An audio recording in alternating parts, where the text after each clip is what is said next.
Mental ಎಬಿಲಿಟಿಯಲ್ಲಿ ಯಾವುದೇ ಟಾಪಿಕಲ್ಲಿ ನಿಮಗೆ ಯಾವುದಾದ್ರೂ ಪ್ರಾಬ್ಲಮ್ ಕಷ್ಟ ಆಗ್ತಿದೆ ಅಂದರೆ ಅದನ್ನು ಯಾವ ಥರ ಇದನ್ನು ಮಾಡ್ಕೋಬೇಕು ನೋಡಿ. ನೀವು ಯಾವ ಪ್ರಾಬ್ಲಮ್ನಾದರೂ ಎಲ್ಲ ಸಾಲ್ವ್ ಮಾಡಿಬಿಟ್ಟು ಕಲ್ತು ಬಿಟ್ಟಿದ್ದೀನಿ ಅಂತ ಅಲ್ಲಿ ಬಿಟ್ಟರೆ ಸೆಕೆಂಡ್ ಟೈಮ್ ಬರೋಕ್ಕೆ ಸಾಧ್ಯನೇ ಇಲ್ಲ.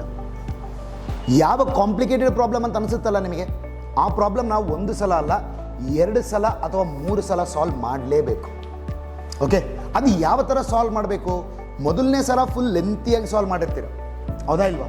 ಸೆಕೆಂಡ್ ಟೈಮ್ ಸಾಲ್ವ್ ಮಾಡುವಾಗ ನೀವು ಏನು ಯೋಚನೆ ಮಾಡಬೇಕಲ್ಲಿ, ಇದರಲ್ಲಿ ನಾನು ಇನ್ನೂ ಸ್ಟೆಪ್ಸ್ ಏನಾದರೂ ರೆಡ್ಯೂಸ್ ಮಾಡ್ಬೋದಾ, ಇನ್ನೂ ಎಷ್ಟು ಚಿಕ್ಕದು ಮಾಡ್ಬೋದು ಇದನ್ನು.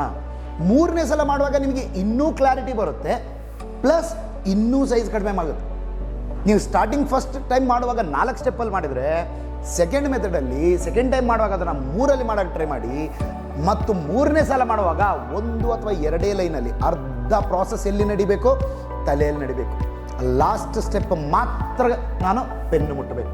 ಸೊ ಇದು ನೀವು ಪ್ರಾಕ್ಟೀಸ್ ಮಾಡಬೇಕಾಗಿರೋ ಪ್ರಾಬ್ಲಮ್ ಮೆಥಡ್.